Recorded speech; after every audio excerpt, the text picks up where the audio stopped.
just hide behind my grandma or my dad.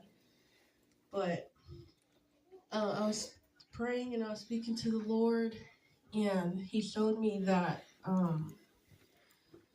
the enemy, he attacks the weak people, and he's in the bars, and he's in the drug houses, and he's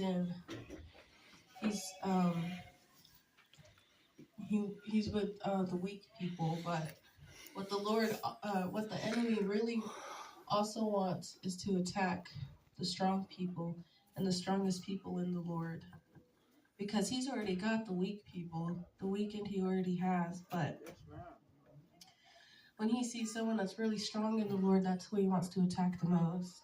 And I realized that because I was raised in the ministry, and the Lord blessed me with wisdom, and He blessed me with singing. And as a kid, I was really social. I could just talk to anybody, and I knew that the enemy wanted to take that all away from me.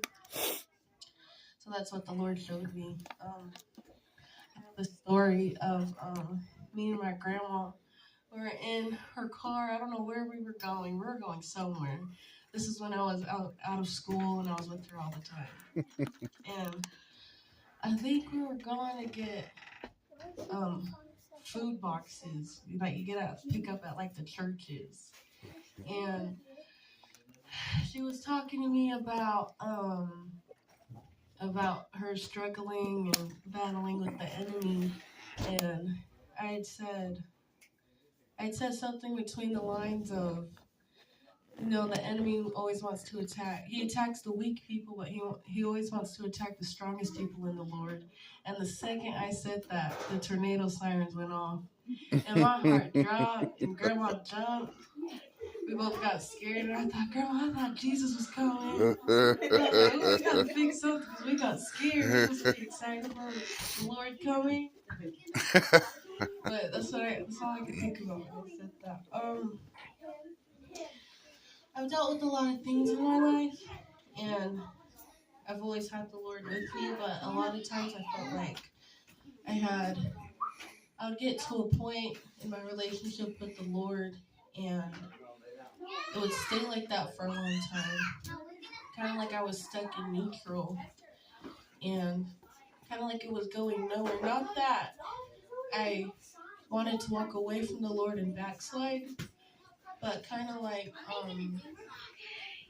I was just bored. Like I didn't want to go nowhere or do anything. And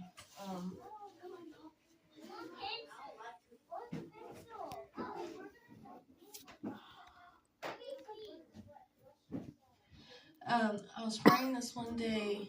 I think it was before I took a shower. I was getting ready for school, and I was praying, and I was talking to the Lord, saying, Lord, I've grown up in the ministry, and I've been to a million church services and prayer services, and I've sung in services and did this and that, but I feel like there's no growth in my relationship with you.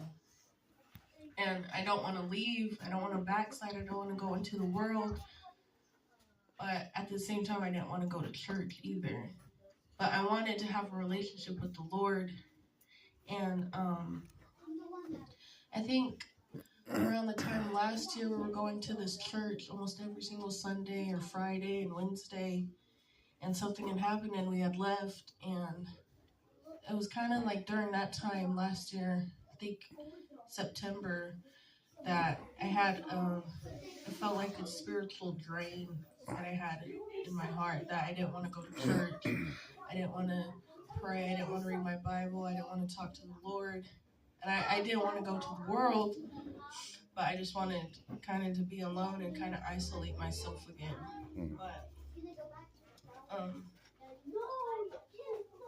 so I was praying to the Lord about that, and He kind of showed me that you can be a Christian all of your life, but you can still be a spiritual baby.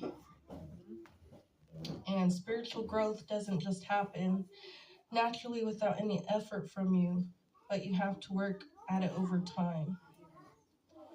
And do what God says alone to give you the desire and the ability to grow in the Lord. So I began to pray for that, for the Lord to give me